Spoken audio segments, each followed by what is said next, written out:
Sûrement que dès ce soir, le ciel couvrira une tempête, mais après l'orage, avec des biens, les gens feront la fête. Bruxelles, je Bruxelles, t'aime, Bruxelles, je Bruxelles, t'aime. Tu m'avais manqué, Bruxelles, je t'aime, Bruxelles, je t'aime. C'est ma préférée, Bruxelles, je t'aime, Bruxelles, je t'aime. Tu m'avais manqué, t'es la plus belle, t'es la plus belle. Oh. Wouhou! Un bah, bravo. peu de gel pour commencer, tu sais. Bienvenue tout le monde dans ce nouveau live, ce deuxième épisode d'Écoute et Jazz et Chante avec Charlène, hein, et ta belle voix d'ange, comment j'ai. Donc, comment ça va au Québec aujourd'hui? Ah, mais c'est un froid polaire. Donc, quand il n'y a pas de nuages dans le ciel, c'est signe que c'est très sec. Et ça paraît, là, dès qu'on va dehors, là, le froid est ouf. Mais en même temps, il n'y a pas de nuages, c'est ensoleillé, ça se reflète sur la neige, donc c'est tellement lumineux. On pense que souvent l'hiver au Québec, c'est noir. C'est vrai, après 4 heures, après l'après-midi, c'est vrai que ça peut tomber, mais avec le reflet de la neige, c'est vraiment parfois même plus lumineux que l'été. Alors Waouh, aujourd'hui, c'est une journée comme ça, froid polaire, mais lumineux, lumineux dans nos cœurs. magnifique, magnifique.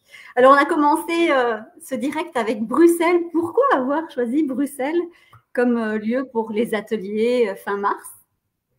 C'est une belle capitale de l'Europe, hein. On a bien hâte d'aller visiter cette belle capitale. Donc, moi, ça va être la première fois que j'y vais. Mes collègues, ça fait plusieurs fois là, qu'ils sont en tournée par chez vous. Et il y a vraiment une belle effervescence hein, sur le territoire. Ça, j'en avais eu vent de mes collègues qui étaient passés auparavant. Là. Il y a vraiment une belle montée, une effervescence, un intérêt grandissant. On le voit avec le nombre de participants à chaque atelier, à quel point ça continue à monter, monter, monter. Donc, toi, en tant qu'organisatrice, tu as le beau problème de gérer une abondance de clients, de participants, d'inscriptions, tout ça, mais c'est toujours un beau signe d'une belle volonté là, de nous accueillir les enseignements Écoute ton corps, puis de pouvoir les partager. Donc, il y a une soif qui s'est installée tranquillement et les Belges, hein. Qui Bah n'aime pas oui, les Belges? qui ne sont pas les Belges. Pourquoi est-ce que les Français, Françaises comme moi, viennent s'installer en Belgique? J'ai un ami qui a voyagé beaucoup, beaucoup, beaucoup, beaucoup. Puis j'avais dit, c'est quoi ta place préférée? Puis il dit, mon pays préféré, ma ville préférée, il dit, c'est dur à dire. Il dit, je pense que c'est le peuple préféré. Et il avait nommé les Belges, hein, il est tombé en amour avec une Belge. Ah, voilà, Il dit, ah, je comprends tellement. On ne renie pas de ses origines, mais on aime quand même beaucoup, beaucoup la Belgique. Alors, on se retrouve, Charlène, chaque semaine pendant 10 épisodes. On est au deuxième épisode, c'est tous les vendredis, donc à 9h, heure de Montréal, 15h, heure de Paris, en direct sur Facebook pour jaser, voilà, pour papoter, hein, comme on dit, autour des thèmes essentiels qui sont liés aux ateliers que tu vas donner au fin mars ici à Bruxelles. Alors, tu peux nous dire plus ou moins voilà, de quoi ça sera constitué, ces ateliers? Est-ce que tu peux développer un petit peu? oui, puis on aura le temps, c'est ça qui est merveilleux avec nos 10 lives ensemble, on dirait comme ça, un 15 minutes pour papoter, ça va nous permettre d'avoir quand même plusieurs semaines pour introduire différents concepts. Donc, à travers ma tournée, donc je commence à Metz, je termine à Bruxelles au mois de mars prochain et je vais avoir la chance de toucher beaucoup d'ateliers de phase 1, qui est la première étape, là, nos premiers ateliers proposés pour tous ceux qui veulent débuter un cheminement, une formation personnelle ou professionnelle en relation d'aide. Donc, le premier atelier, bien sûr, c'est l'atelier Être bien. C'est notre atelier qui est de base. Donc, habituellement, tout le monde se rejoint pour le premier atelier qui est vraiment là, le cœur de nos enseignements. C'est là qu'on apprend les notions fondamentales, les outils qu'on utilise là, de façon générale dans tous nos autres ateliers par la suite. Donc, c'est un beau coup d'envoi. Puis par la suite, j'aurai la chance d'animer, par exemple, ici à Bruxelles, les 5 blessures de l'âme pour découvrir quelles sont ces blessures, nous découvrir, nous, dans nos mécanismes de protection, nos mécanismes pour gérer nos émotions, comment on réagit, c'est quoi les comportements parfois qu'on a, puis que c'est tellement plus fort que nous, mais on ne comprend pas pourquoi on a ce comportement-là. Parfois, c'est même pas ça qu'on veut vraiment. Donc, c'est important d'aller voir à travers les 5 blessures de l'âme, quelles sont nos blessures, comment elles sont activées, puis comment nos mécanismes de protection se manifeste par la suite. Ça va vraiment nous permettre de nous comprendre, nous découvrir. Puis par la suite, on a l'atelier sur les peurs, par qu'est-ce qui nous fait porter les masques de protection.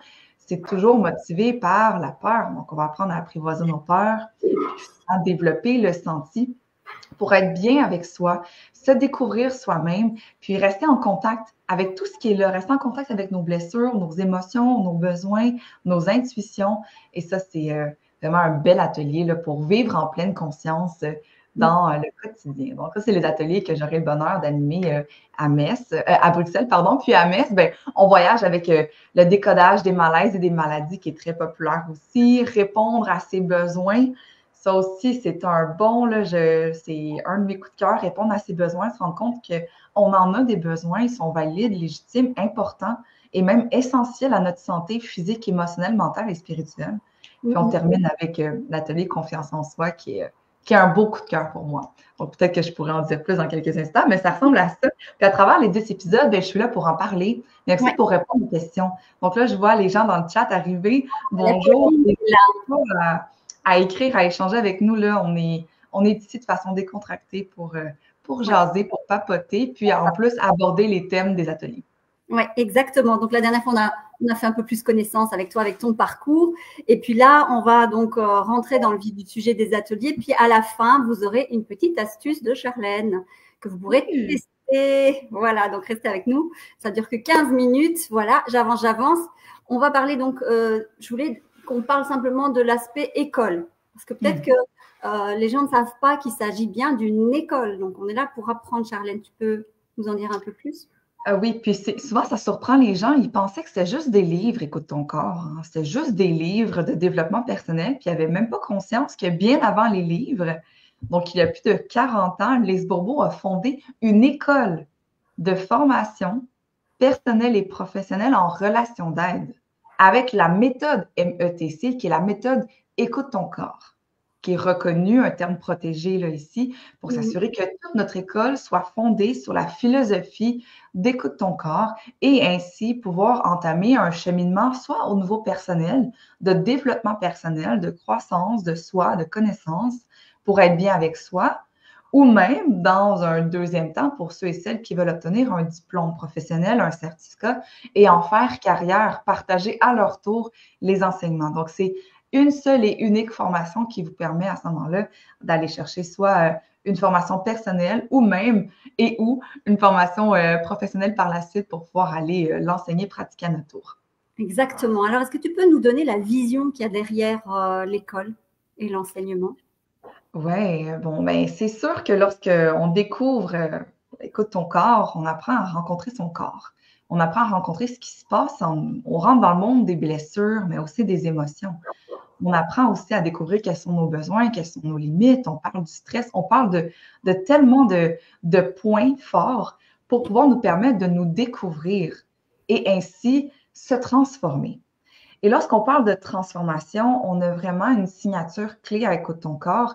On veut premièrement, lorsqu'on a conscientisé des choses, avant de vouloir tout changer tout de suite, s'arrêter pour prendre un moment et s'accepter. Se donner de l'amour dès maintenant. C'est la signature bienveillante d'Écoute ton corps. C'est qu'on ne fait aucune action pour s'haïr, se punir ou se fuir. On est vraiment dans une optique de réintégration de toutes nos parties, d'acceptation de tout ce qu'on est, même quand ce n'est pas notre préférence, même quand ce n'est pas notre idéal ou ce qu'on aurait envie là, dans un monde magique de licorne. On se donne le droit d'être qui on est, on s'aime comme être humain et c'est ainsi qu'on peut cultiver l'amour inconditionnel de soi. Et ça, ben, ça touche à nos ateliers parce qu'il y a beaucoup de prise de conscience. On fait énormément d'exercices, de tests pour vous découvrir, vous comprendre. On vient regarder un petit peu dans nos angles morts, qu'est-ce qu'il y a en moi qui m'empêche, par exemple, d'être bien, d'être moi-même, puis de créer ma vie comme bon me semble. Et cette première partie-là de conscience, ça vient souvent sous forme d'exercices, de tests pour pouvoir se découvrir.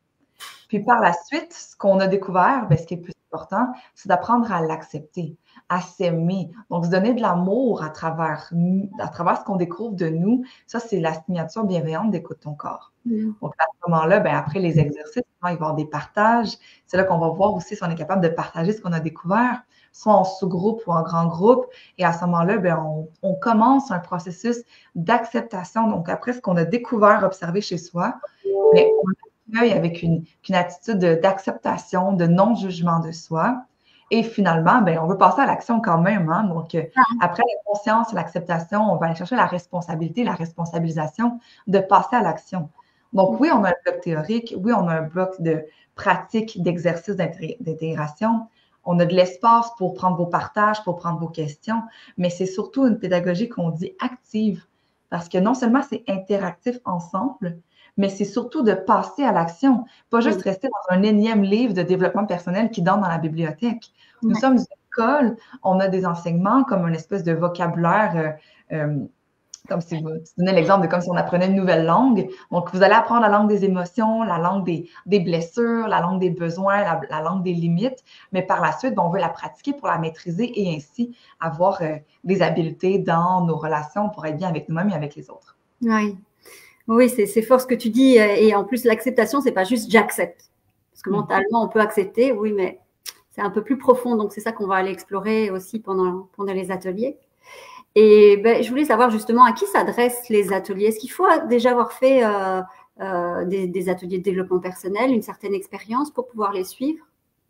Non, pas nécessairement. Donc, n'importe qui, c'est drôle parce que des fois, j'enseigne. J'ai une adolescente là, de 17 ans qui est dans la classe, qui était toute nouvelle à l'univers. J'ai parfois un médecin, d'autres fois un psychiatre, parfois quelqu'un qui a gradué dans d'autres écoles là, de PNL, de coaching, qui a d'autres approches. Et c'est merveilleux à quel point tout le monde arrive au même point de départ pour commencer parce qu'on est une école avec des nouveaux enseignements. Donc, c'est comme si peu importe le nombre de langues que vous savez déjà, vous ne connaissez pas telle langue, on va l'apprendre ensemble. Donc, c'est vraiment une belle introduction. Et comme on n'est pas dans l'acquisition de connaissances, le but, c'est pas de rajouter des connaissances, mais c'est vraiment d'être capable de l'expérimenter, de le vivre pour que ça se transforme en expérience, donc en conscience. Donc, à travers l'expérimentation, la mise en pratique de nos outils qui sont justement très tangibles, très concrets, bien, on veut vivre l'expérience pour pouvoir développer la conscience. Donc, on ne veut pas juste passer au niveau de la connaissance, on veut le transformer, l'intégrer pour être une personne plus consciente et donc plus en contact avec notre pouvoir de créer notre vie au quotidien. Oui. Est-ce que tu as un exemple particulier d'une personne qui serait venue avec une problématique et qui aurait évolué par rapport à ça? Oh mon Dieu, j'en ai des milliers d'exemples. Hein. C'est la chance d'être formatrice, c'est qu'on est aux premières loges des prises de conscience. Hein. Juste dans l'atelier Être bien, c'est incroyable. Des histoires là, qui donnent la chair de poule, qui renversent des fois dans les partages. Je reste une formatrice, je reste une humaine et des fois, là, ça me touche tellement que je vois mes yeux me remplir d'eau puis je me dis, mais que c'est beau.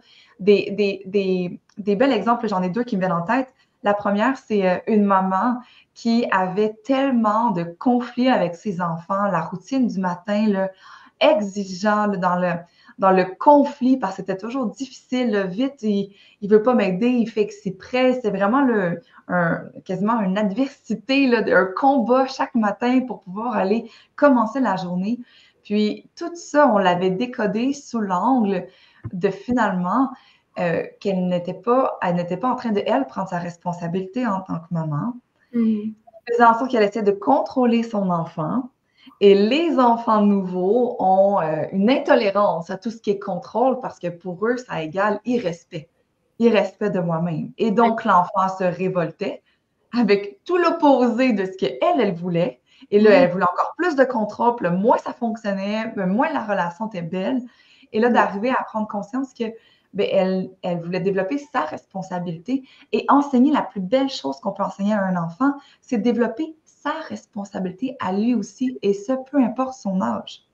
Évidemment, l'intervention va différer, tout dépendant de l'âge de l'enfant, mais déjà en bas âge, on peut pratiquer l'apprentissage de notre propre responsabilité. Ça avait été un changement clé parce qu'elle était venue le samedi faire être bien avec soi. Et dès le lendemain, le dimanche, être bien avec les autres, elle avait commencé la journée en levant la main et en disant « Je veux partager ce qui s'est passé hier soir » parce que c'était vraiment parlant pour elle. Donc, entre autres, ça, c'était une participante qui était émerveillée de voir à quel point en une journée, elle a pu adresser une problématique concrète qu'elle vivait tous les jours et ce, qui l'empêchait d'avoir la relation qu'elle voulait vraiment avec son enfant. Donc, ça, c'était une belle histoire. Une belle histoire. Merci pour le partage. Alors, on arrive tout doucement à la fin du direct. Hein, ça va vite, ça file, ça file. Est-ce que tu as une astuce que tu peux nous proposer de tester pour bien avancer vers le bien-être avant la prochaine fois? Oui, ben, l'astuce que je vous propose, ça a été vraiment un changement de perspective pour moi.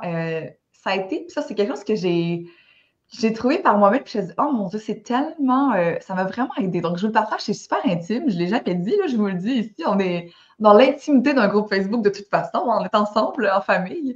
Mais quand j'ai appris les blessures, quand j'ai appris que finalement, toute blessure était à l'origine un manque d'amour, un manque d'acceptation de soi, j'ai vraiment voulu changer ma perspective et de me dire, est-ce que je suis capable de voir mon quotidien et toutes les émotions que je vis, tous les conflits que je peux avoir, les épreuves que je vais traverser, comme des appels à l'amour.